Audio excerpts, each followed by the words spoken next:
Apocalipsis 20, versículo 4 al 6, dice así la santa palabra de Dios. Y vi tronos y se sentaron sobre ellos los que recibieron facultad de juzgar. Y vi las almas de los decapitados por causa del testimonio de Jesús y por la palabra de Dios. Los que no habían adorado a la bestia ni a su imagen y que no recibieron la marca en sus frentes ni en sus manos, y vivieron y reinaron con Cristo 1000 años. Pero los otros muertos no volvieron a vivir hasta que se cumplieron 1000 años. Esta es la primera resurrección. Bienaventurado y santo el que tiene parte en la primera resurrección. La segunda muerte no tiene potestad sobre estos, sino que serán sacerdotes de Dios y de Cristo y reinarán con Él 1000 años. Querido Dios, oramos en tu presencia para que tu Espíritu hable a través de mi vida, que sea yo apenas un instrumento tuyo, Señor. Ministra tu santa palabra a tu iglesia, edifica a cada uno de ellos y a mí también, para honra y gloria de tu nombre. Que tú crezcas, yo mengue, en el nombre de Jesús. Amén y amén. Gloria a Dios. Tome su asiento. Aprendemos en el mensaje anterior que Satanás está atado. Está atado desde la primera venida de Cristo. Es decir, el creyente no tiene que andar teniendo miedo de Satanás y andar atando a Satanás, porque ya está atado por el poder de la cruz. Pero pastor, ¿cómo está atado Satanás si él todavía actúa con una fuerza parece sobrehumana sobre nosotros? ¿De qué manera se explica eso? Porque Satanás está atado en dos aspectos, no en todas sus funciones, sino que en un aspecto de que no puede más engañar a las naciones ocultándole el evangelio de salvación. Es decir, ahora, después de Cristo y su obra redentora en la cruz, el evangelio puede ser predicado a todas las naciones. Antes el diablo retenía el poder de que el evangelio o la verdad de Dios llegara a las demás naciones. Solamente Israel conocía al Dios único y verdadero. Después de Cristo, al atar ese poder engañador de ocultar la verdad del evangelio salvífico a las naciones, entonces Satanás con esta función está atado. Eso nos muestra muy claramente en Apocalipsis capítulo 12, versículo 9, que dice: y fue lanzado fuera el gran dragón, la serpiente antigua, que se llama Diablo y Satanás, el cual engaña al mundo entero. Ese es el poder de engaño de todo el mundo, para que no conozca a la salvación a través de la predicación o del evangelio de Dios aún mostrado por medio naturales, que es la naturaleza, o por medio de su pueblo, que era el pueblo de Israel. Y también nos muestra el otro poder que Cristo ató a Satanás, otro poder de actuación que tenía el diablo, que Cristo lo ata, sería el poder de acusar a los hijos de Dios. Si usted mira conmigo Apocalipsis 12, versículo 10, usted va a ver que el texto dice así: entonces oí una gran voz en el cielo que decía: ahora ha venido la salvación, el poder y el reino de Dios y la autoridad de Cristo, de su Cristo, porque ha sido lanzado fuera el acusador de nuestros hermanos. Si usted mira este texto que dice el acusador de nuestros hermanos y busca por la escritura este poder que el diablo tenía de acusar a los hijos de Dios, no estamos hablando de acusación a un impío, sino que antes Satanás trabajaba como fiscal, como aquel que acusa a los hijos de Dios cuando estos fallaban, o aún sin fallar, el diablo andaba buscando brechas en sus vidas para presentar a Dios en contra de sus acciones frente a la ley de Dios. Entonces, como le acusaba diciendo, ese es tu hijo, mira lo que está haciendo, esto es contrario a la escritura, a tu ley, a tu palabra, está haciendo eso. Entonces, Satanás tenía el poder de acusar, porque si usted mira conmigo en dos pasajes bíblicos, por ejemplo, Job capítulo 1, versículo 9, cuando Satanás se presenta delante de Dios para acusar a un justo, Satanás dice así, respondiendo Satanás a Jehová, dice, ¿acaso teme Job a Dios de balde? ¿No le has acercado alrededor a él? ¿No le has acercado alrededor a él y a su casa y a todo lo que tiene? Al trabajo de sus manos has dado bendición, por tanto sus bienes han aumentado sobre la tierra.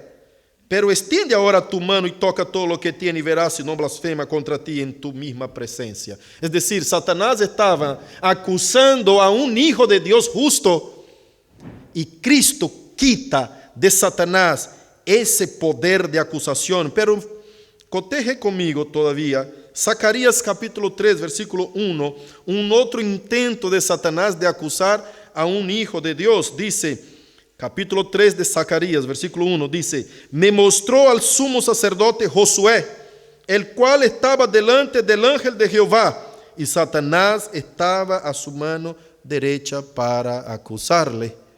Así que este poder de acusar y el poder de engañar, ocultando el mensaje de la verdad de Dios a todas las naciones, Cristo le quita en la cruz del Calvario. Pero ¿qué le queda a Satanás? Queda todavía el poder de tentar, queda todavía el poder de perseguir, queda todavía el poder de seducir, usando de los mismos deseos humanos, el intento de seducir con las cosas del mundo a todo cristiano. Eso nosotros nombramos en la escritura y llamamos de la gran tribulación.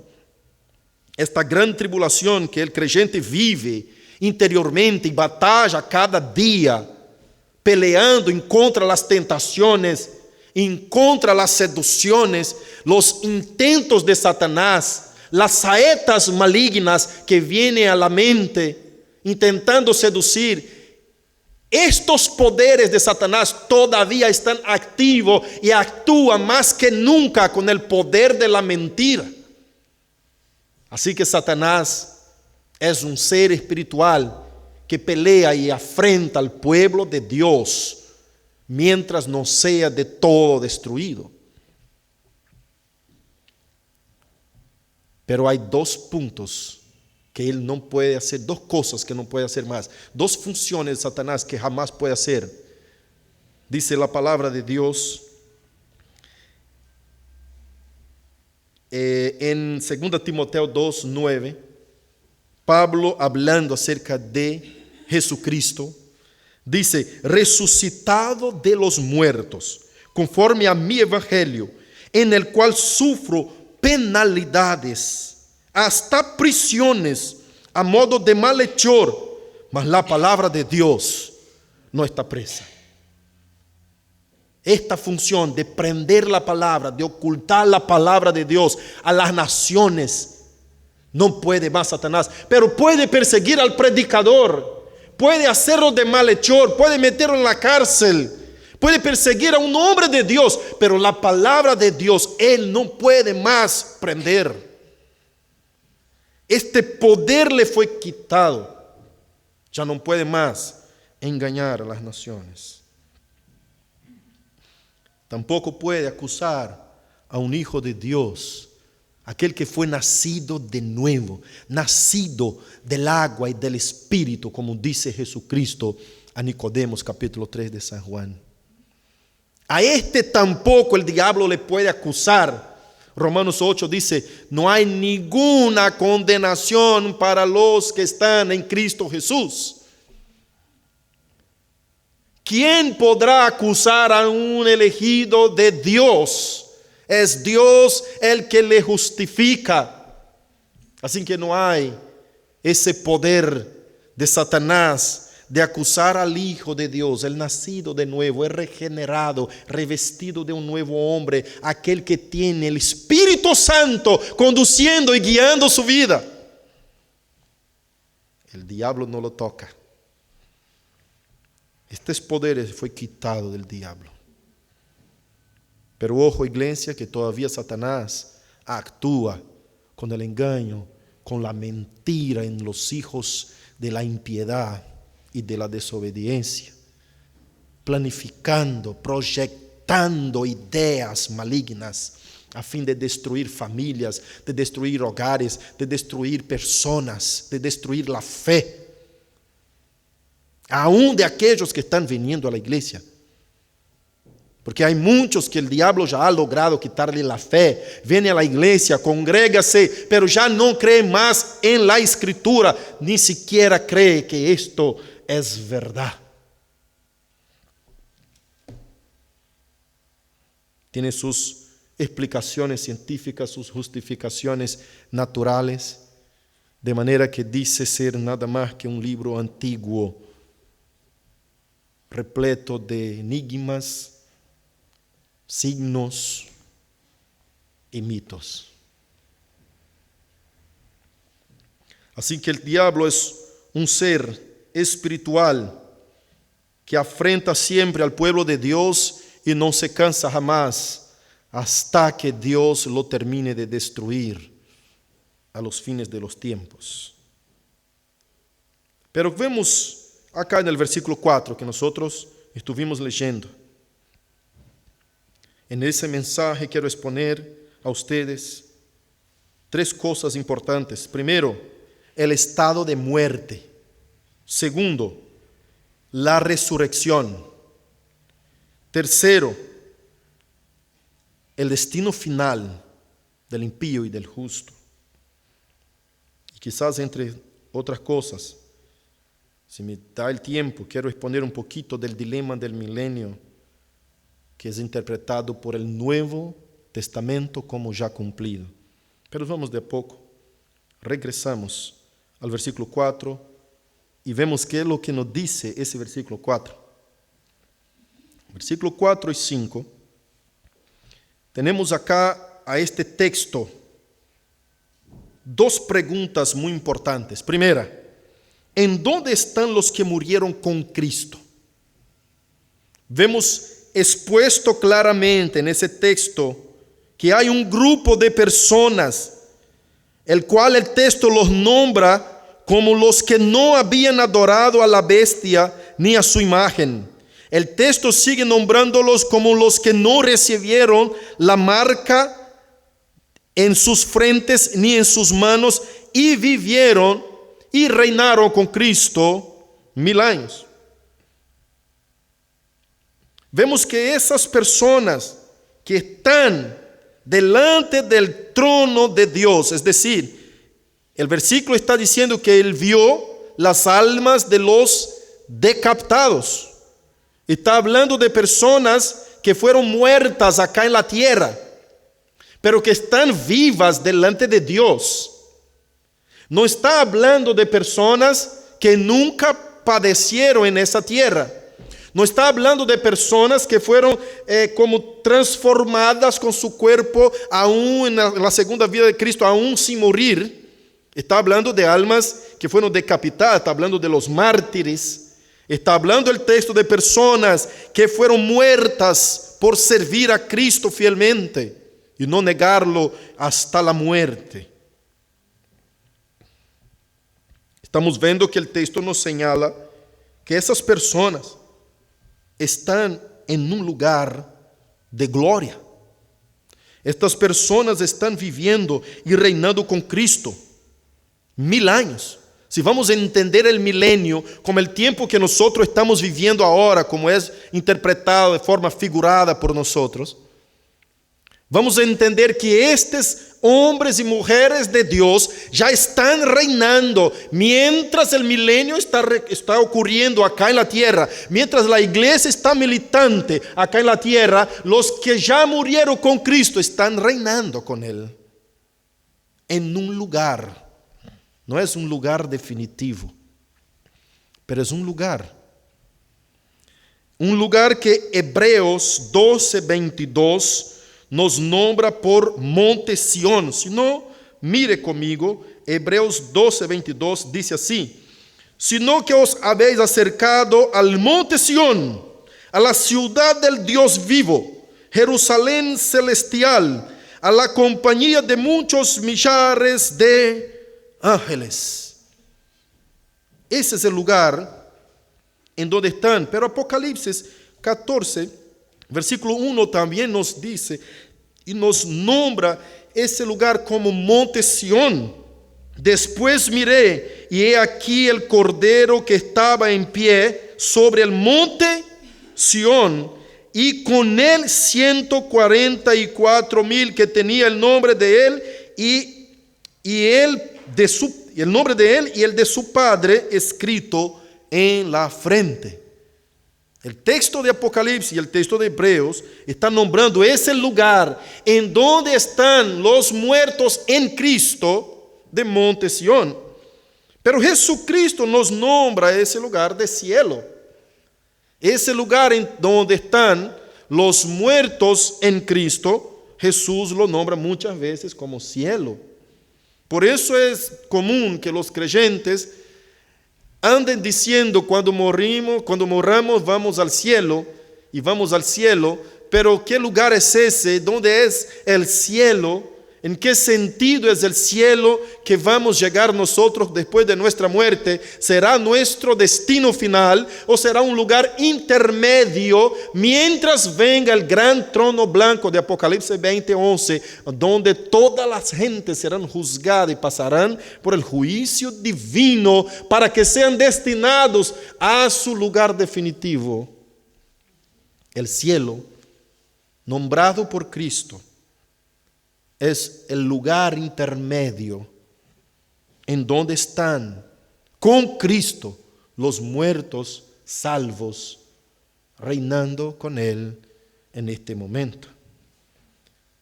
Si usted mira conmigo Juan 3, en donde Cristo habla con Nicodemo diciendo muchas veces y en muchas parábolas, Jesús habla y refiérese: no puede entrar en el reino del cielo aquel que no nacer de nuevo. No puede de ninguna manera entrar en el reino del cielo, en el reino de Dios, que significa tener salvación, ser redimido, rescatado de la corrupción de la muerte y adentrar a la presencia del Dios Todopoderoso. También Jesús, en una de las parábolas en Lucas, capítulo 16, nombra ese lugar como paraíso, como el paraíso. Si usted mira conmigo Lucas 16:22, que dice así: aconteció que murió el mendigo y fue llevado por los ángeles al seno de Abraham, y murió también el rico y fue sepultado.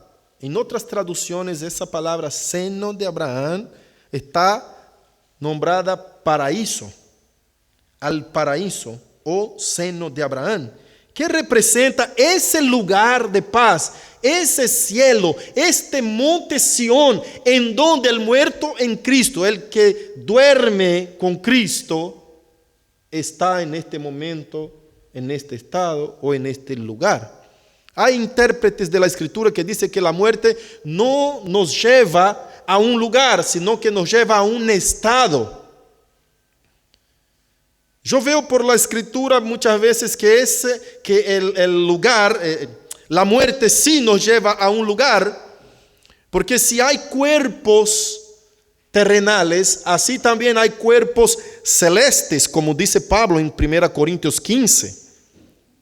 Y si hay cuerpos celestes, y si el cuerpo terrenal necesita un lugar para estar, el cuerpo celeste también está en un lugar, no solamente en un estado, obviamente, que no estoy totalmente en desacuerdo con quien nombra ese lugar como ese pasaje de la muerte a la vida como un estado y no a un lugar en donde está el alma, en donde vive el alma después de su muerte. No estoy plenamente en desacuerdo porque para los que están vivos en este mundo de los vivientes, esta persona está en un estado de muerte. Es decir, ella está muerta. Pero Jesucristo, cuando fue a resucitar a una chica, dijo, ella no está muerta, sino que duerme. Este es el dueño de la vida que ilustra con esta frase, con estas palabras animadoras, ilustra de forma figurada que la chica no está muerta, sino que dormía. Porque para Dios están todos vivos. Para nosotros, desde nuestra perspectiva, la persona se encuentra en un estado de muerte. Es algo muy profundo hablar acerca de la muerte, pero el texto nos lleva a eso, porque vamos a hablar ya de las dos resurrecciones. ¿Y en dónde está, pastor, los que murieron sin Cristo?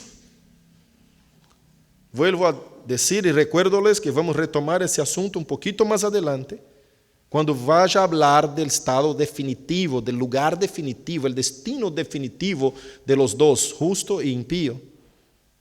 Vuelvo a recordarles que el que muere, que duerme en Cristo, está en un lugar intermedio, esperando la segunda venida de Cristo, en donde todos nosotros seremos resucitados. Pero escuchen, qué hermoso que es eso.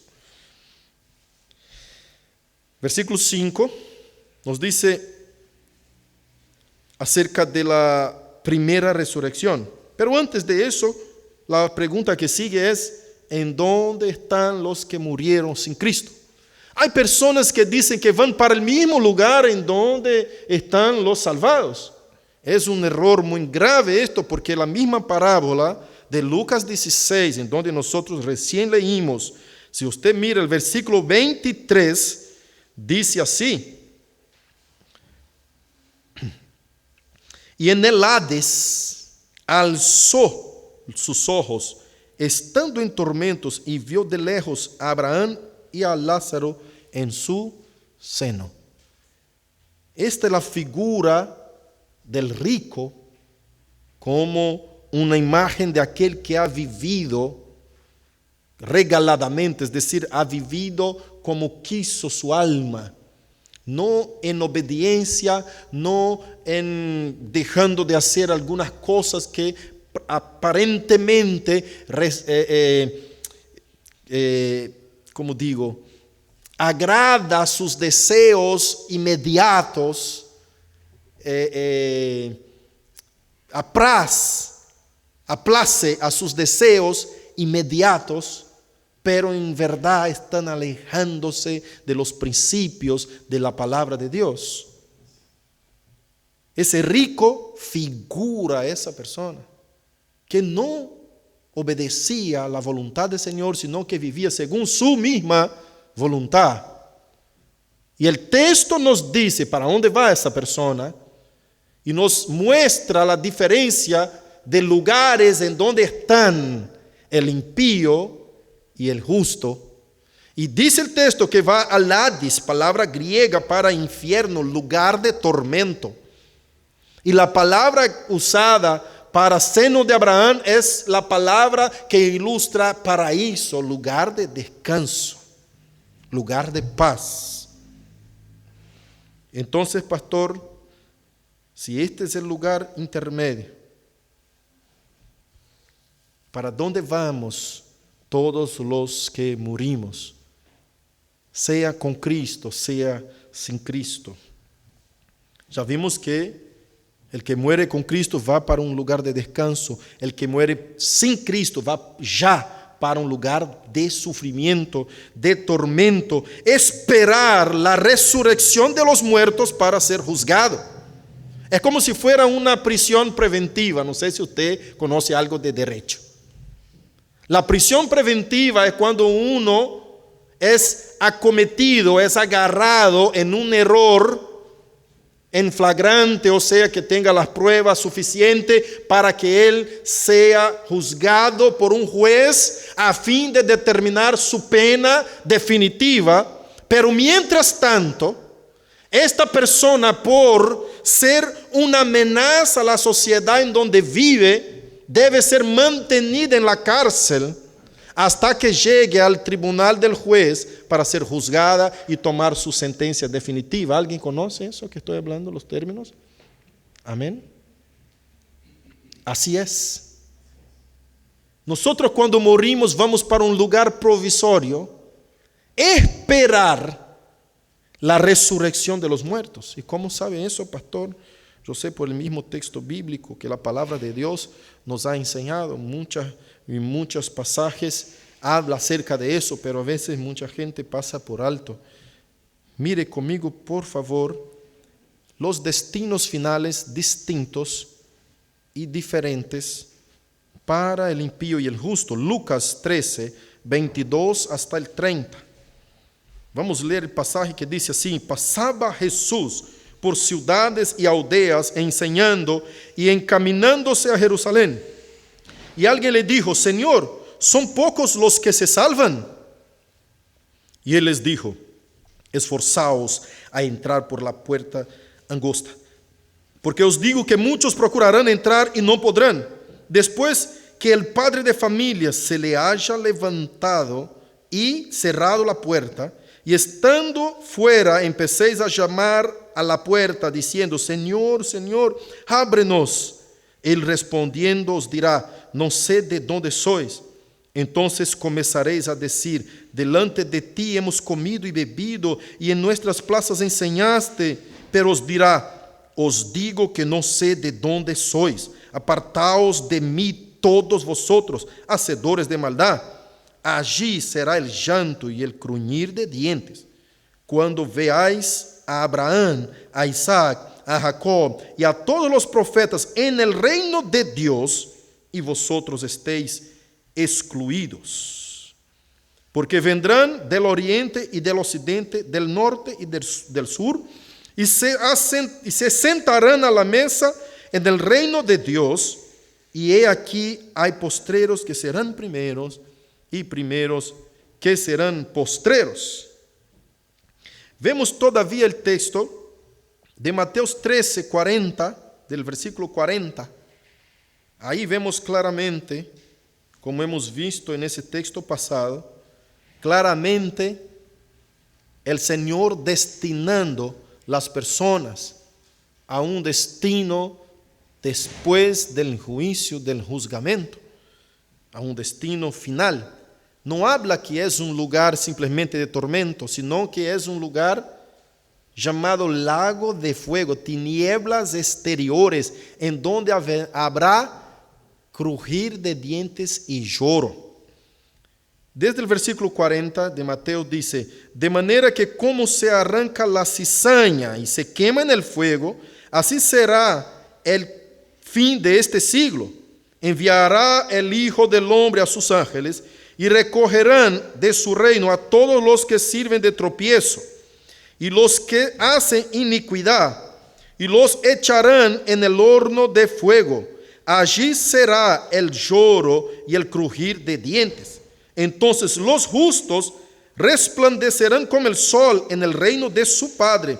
El que tiene oídos para oír, oiga. Ahí vemos el destino de los dos, del impío y del justo, siendo llevado a la glorificación, y el impío al tormento eterno. Y tenemos muchos otros pasajes, por ejemplo, Mateos 25, desde 29 a 46, y es largo el texto, pero no vamos a leerlo todo. Dice así, 29, porque al que tiene le será dado y tendrá más, y al que no tiene, aún lo que tiene le será quitado.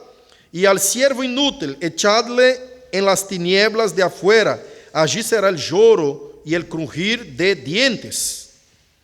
Mira que sigue. Cuando el Hijo del Hombre venga en su gloria y todos los santos ángeles con él, entonces se sentará en su trono de gloria y serán reunidas delante de él todas las naciones, y apartará los unos de los otros, como aparta el pastor las ovejas de los cabritos, y pondrá las ovejas a su derecha y los cabritos a su izquierda. Hay una gran diferencia entre unos y otros. Son justos y son impíos, representados en esta parábola. Entonces el rey dirá a los de su derecha: venid, benditos de mi Padre, heredad el reino preparado para vosotros desde la fundación del mundo. Porque tuve hambre y me diste de comer, tuve sed y me diste de beber, fui forastero y me recorriste. Y ahí va a decir y va a nombrar todo lo que hicieron. Y ellos le preguntarán: Señor, ¿cuándo te hicimos esto? Entonces el rey le responderá: cuando hiciste a un de estos pequeñinos, a mí me hiciste. Y después juzgará también a los impíos. Estamos viendo que en esa parábola, pastor, estamos viendo el juicio final, el Señor juzgando a cada uno según sus obras. Estamos viendo el gran trono blanco, cuando el Señor llamará y señalará a cada uno lo que hizo y lo que dejó de hacer, y cada uno de los impíos también, por qué están siendo condenados y por qué están en un lugar de tormento y por qué serán echados al lago de fuego ardiente. Vemos ilustrado en esa parábola el gran trono blanco de Apocalipsis 20, versículo 11 adelante. Entonces, vemos que el impío será echado, el destino final del impío después del juicio, será echado al lago de fuego y azufre. Apocalipsis 20, 15 dice exactamente esto. Así dice la palabra en Apocalipsis 20:15. Y el que no se halló inscrito en el libro de la vida fue lanzado al lago de fuego. Si usted mira Apocalipsis 20, versículo 10, ahí en ese lago de fuego ya están la bestia, el falso profeta, y será echado el diablo mismo. En el versículo 10, que es lo que vamos a estudiar, el mensaje siguiente.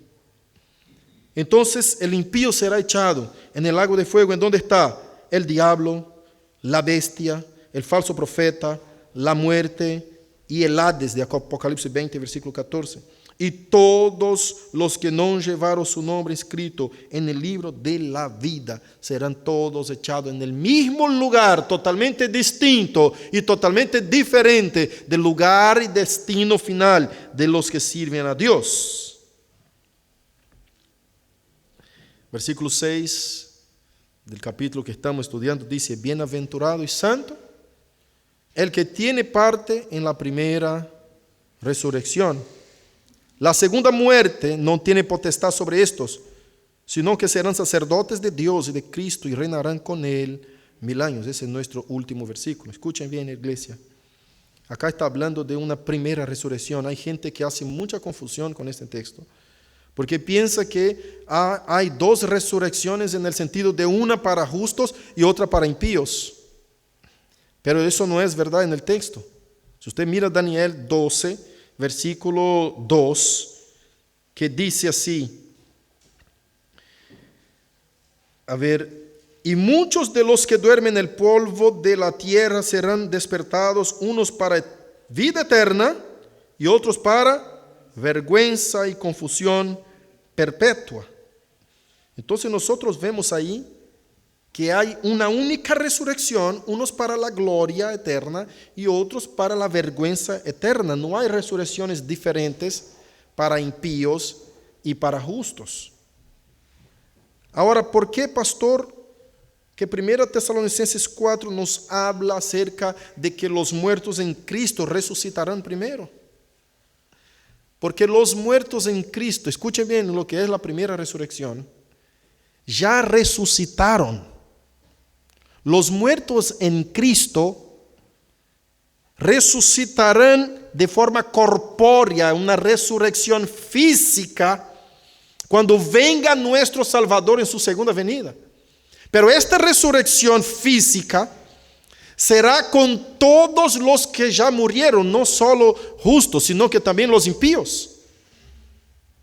Si usted mira Apocalipsis 20, versículo 11, que dice: vi un gran trono blanco y al que estaba sentado en él, de delante del cual huyeron la tierra y el cielo, y ningún lugar se encontró para ellos, y vi los muertos, grandes y pequeños, de pie ante Dios, y los libros fueron abiertos, y el otro libro fue abierto, el cual es el libro de la vida, y fueron juzgados los muertos por las cosas que estaban escritas en los libros, según sus obras.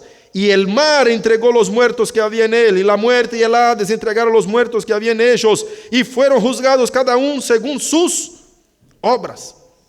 Y la muerte y el Hades fueron lanzados, ¿en dónde?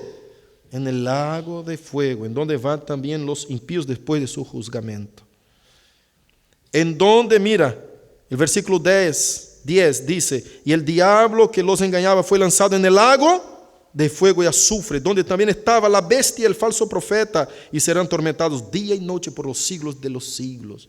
Es decir, va a estar el diablo, va a estar la bestia, va a estar el falso profeta, todo el sistema, todo eso van a ser echados juntamente con los impíos. A usted le gusta la injusticia, a usted le gusta la mentira, a ustedes les gusta todo lo que es malo. Ahí te voy a echar juntamente con el padre de la mentira, con la maldad, con el engaño. Estarán todos juntos disfrutando de lo mismo. Eso será lo que Cristo dirá a todos los impíos. A ustedes les gusta el engaño, la injusticia, la mentira, les voy a poner con quien usted tiene parte. Y todos estarán en el mismo lugar como destino final después del juicio. Después del juicio. Entonces vemos, regresando al asunto de la resurrección, vemos que la resurrección de los muertos pasará cuando venga Jesús por segunda vez. Todos los muertos resucitarán. Pero quiero explicarles algo importantísimo acerca de las tres clases de muerte que el hombre muere cuando peca. Las tres clases de muerte que sucedió al hombre en el Edén. Cuando el hombre muere en Adán, él primeramente muere espiritualmente. Esa muerte espiritual es su separación de comunión con Dios, su Creador. Es una muerte espiritual. La segunda muerte es la muerte física, que es experimentada a causa de la muerte espiritual.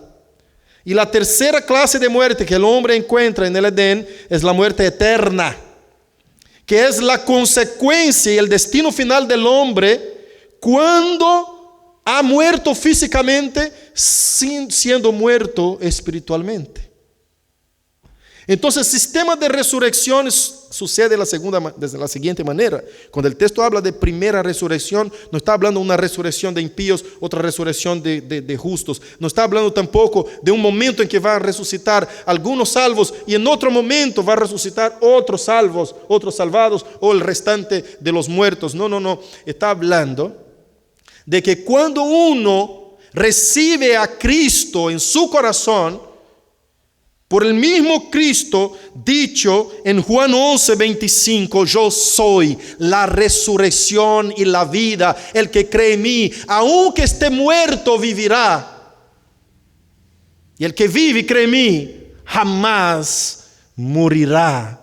Entonces nosotros que estábamos muertos espiritualmente, cuando nacimos de nuevo, encontrándonos con Cristo, nacimos, renacimos, regeneramos, resucitamos de la muerte espiritual. Y ahora, si aún la muerte física nos acomete, ya estamos librados de la muerte eterna.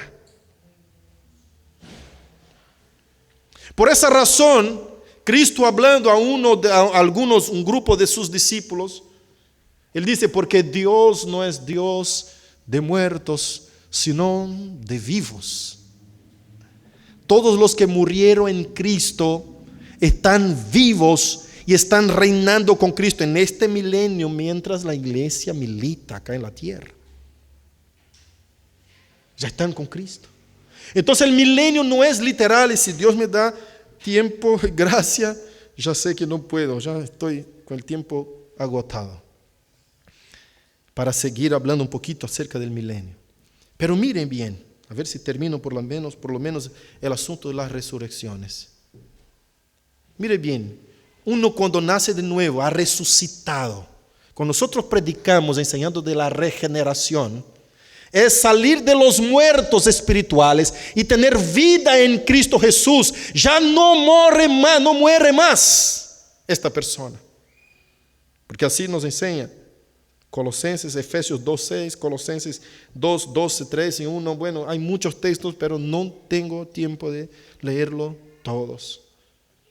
Que nos dice que ya somos resucitados con Cristo. Si nosotros creemos que con Cristo morimos, también con Él hemos resucitado. Por eso Pablo en el texto de 1 Corintios 15 que nosotros leímos, está defendiendo la resurrección en Cristo Jesús, porque había un grupo que desechaba la resurrección, que no creía en la resurrección, estaba enseñando a la iglesia, y Pablo llega al colmo de decir, porque si Cristo no ha resucitado, vana en nuestra predicación y aún estamos en nuestros pecados.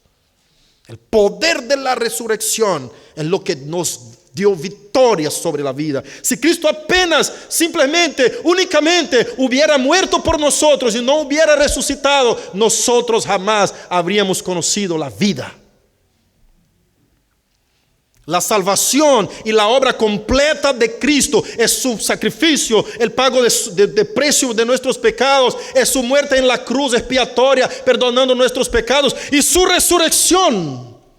Por eso el domingo es el día del Señor, que nosotros debemos con tanto celo, con tanto amor, guardar para Dios y tener un tiempo específico adorándole, agradeciéndole, porque Él nos ha dado vida en su resurrección. Así que ya no morimos más, ya no probaremos más la muerte. La muerte del creyente, hermanos, es motivo de gozo, como decía Pablo, porque para mí el vivir es Cristo y el morir es ganancia. La muerte del creyente simplemente es un paso por una puerta a la eternidad, encontrarse con tu Señor. Es un cambio de lugar, de estado terreno para un estado celestial. Eso es la muerte del creyente. Por eso el creyente no puede jamás temer la muerte, tener miedo como un pavor. Eso es para el impío que no sabe lo que le espera. Aquel que no tiene esperanza, como Pablo dice muy bien dicho en 1 Tesalonicenses 4, no sé si logro leer, a ver si puedo.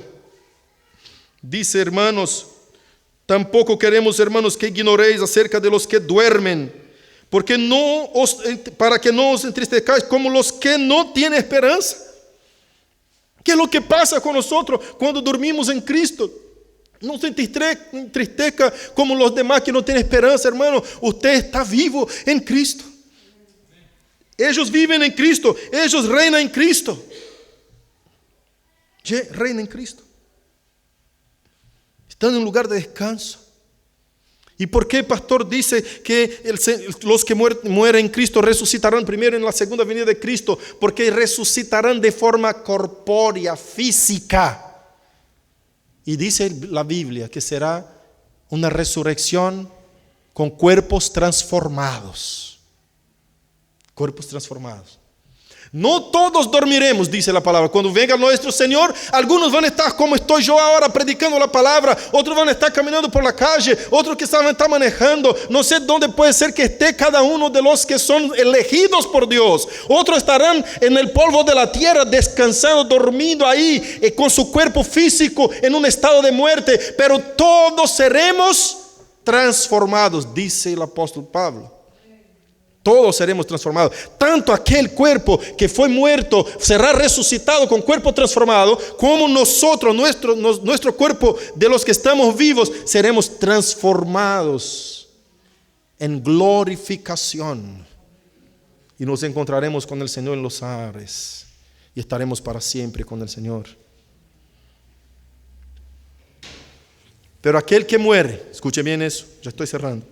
Aquel que muere, no habiendo resucitado de su muerte espiritual, cuando le llega la muerte física, ya está garantizada su muerte eterna. Escuche bien. Si uno muere sin haber sido resucitado de su muerte espiritual causada por el pecado, cuando llegue su muerte física, ya estarás automáticamente muerto eternamente. Este probará la segunda muerte, que es la muerte eterna. La muerte eterna. Entonces, cada uno de nosotros, cuando morimos, ya somos resucitados. Ya no probamos la muerte, ya no pasamos por un camino de dolor. Estaremos en la gloria con nuestro Señor y Salvador. Hay muchos otros textos que quería hablar con la iglesia, pero no podré. Quizás la semana que viene puedo hablar un poquitito acerca del cumplimiento del milenio, para que la iglesia pueda comprender cómo el Nuevo Testamento nos revela el cumplimiento del trono de David, porque muchos están esperando que se cumplan las profecías en el milenio, de que alguien va a sentar sobre el trono de David para que Dios restablezca Israel físico, Israel nación, un trono, un gobierno mundial. Pero el texto bíblico nos muestra de otra manera que eso no significa de forma literal, y esto solamente puede pasar en el milenio según algunos intérpretes. Pero nosotros vemos que el milenio no es literal, así como todo el libro de Apocalipsis es simbólico, no es literal. El milenio es el tiempo que la iglesia sigue trabajando, predicando el evangelio hasta que venga nuestro Señor. Yo cierro por acá diciendo a usted, cristiano, alégrate. Malaquías capítulo 4, versículo 2, te anima, te dice que es lo que te va a pasar cuando venga nuestro Salvador a juzgar los vivos y los muertos. Mas a vosotros, los que teméis a mi nombre, nacerá el sol de justicia, y en sus alas traerá salvación, y saldréis y saltaréis como becerros de la manada, hollaréis a los malos, los cuales serán ceniza bajo las plantas de vuestros pies. En el día que yo actúe, ha dicho Jehová de los ejércitos. Anímate, creyente, anímate, cristiano, ya no más morirás. Está resucitado en Cristo desde el momento que naciste de nuevo verdaderamente. Y si hay alguien que todavía no ha vivido una vida y ha rendido su vida y su corazón a Cristo, Isaías 55 te da una esperanza. El mensaje para ti esa mañana no es solamente de condenación. Aún estás vivo, todavía tenés la chance, la oportunidad de abrir el corazón y aceptar a Cristo y recibir la redención y la resurrección de los muertos. Isaías 55 1 y 2 dice así: a todos los sedientos venid a las aguas, y los que no tienen dinero, venid, comprad y comed. Venid, comprad sin dinero y sin precio vino y leche. ¿Por qué gastáis el dinero en lo que no es pan, y vuestro trabajo en lo que no sacia? Oídme atentamente y comed del bien, y se deleitará vuestra alma con grosura. Inclinad vuestro oído y venid a mí, oíd y vivirá vuestra alma, y haré con vosotros pacto eterno, las misericordias firmes a David. Hay esperanza para aquel que todavía vive, que todavía no ha cruzado la puerta de la muerte. Hay esperanza para aquel que no ha nacido de nuevo, para que nazca de nuevo. Que el Espíritu de Dios pueda ministrar nuestro corazón de forma más evidente, más clara, más fuerte, para que podamos comprender y gozar como siervos de Dios del disfrute de la resurrección, de la salvación eterna en Cristo Jesús. Pero para comprender que nosotros tenemos una misión de llevar ese mensaje salvador a todo aquel que todavía no ha conocido el Evangelio. Yo desafío y reto a la iglesia para que trabaje con la evangelización, para que pueda entregar su vida, su corazón, enseñando a otros. No digo que deje su trabajo, quizás que deje lo que están haciendo, pero mientras caminen, dice la palabra, predique. En lo que está haciendo, hable de Dios, hable de la salvación, hable del Evangelio. Experimente, hermano, iglesia.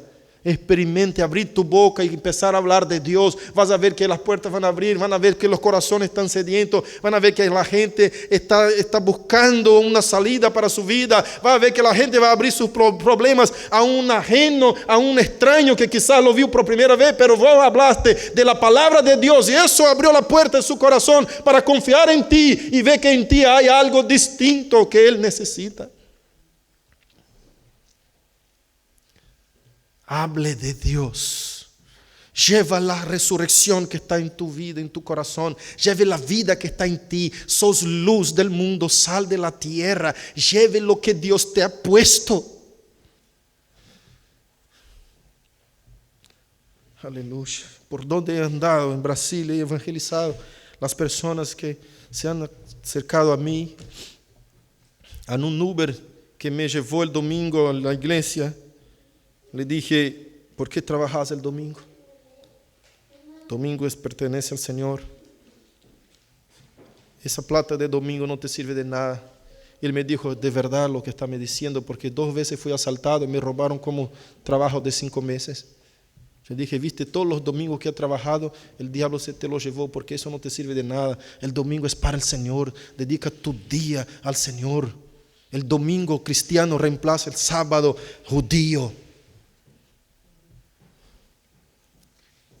Así como debemos ser obedientes a Dios en cualquier ley de Él, el domingo es un día de dedicarnos al Señor. Y yo le evangelizaba, Él me decía, es verdad, yo no voy más a trabajar en el domingo. Busca al Señor. Era un hombre que estaba descarriado, ya conocía, porque cuando empecé a hablarle de Dios, Él me dio evidencia de que ya conocía la palabra. Es muy difícil encontrar a alguien en Brasil que nunca haya escuchado el Evangelio. Es muy evangelizado Brasil, pero pocos están actuando en la palabra de Dios. Que Dios nos ayude a tenermos esa conciencia de tener focos de vida, luces en nosotros y quedar poniendo bajo la cama como Jesús explica en su parábola. No, tenemos foco de vida, de luz en nosotros que desparramemos para los demás. Que contagiemos las personas con esta vida que resucita de los muertos. En el nombre de Jesucristo. Vamos a orar. Cierre tus ojos, iglesia. Querido Dios.